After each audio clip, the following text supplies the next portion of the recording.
इंसदादे दहशतगर्दी अदालत से अहम खबर आ गई। 9 मई के 12 मुकदमात में बानी पीटीआई और शाह महमूद कुरैशी की जमानत मंजूर। रावलपिंडी की इंसदादे दहशतगर्दी अदालत ने 9 मई वाकयात के केस में पाकिस्तान तहरीके इंसाफ के साबिक चेयरमैन पीटीआई और साबिक वजीर खारजा शाह महमूद कुरैशी की जमानत मंजूर कर ली, जबकि अदालत ने अवामी मुस्लिम लीग के सरबराह शेख रशीद की जमानत भी मंजूर करते हुए उन्हें रिहा करने का हुक्म दे दिया है। जज मलिक एजाज आसिफ ने जमानत की दरख्वास्त पर समाअत की।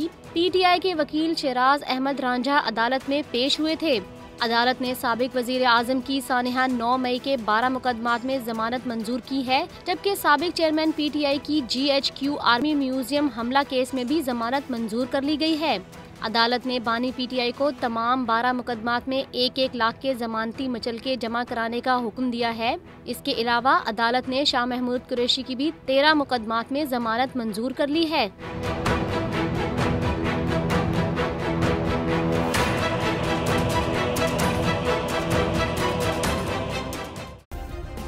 सब्सक्राइब करें और बेल दबाएं ताकि कोई खबर रह न जाए।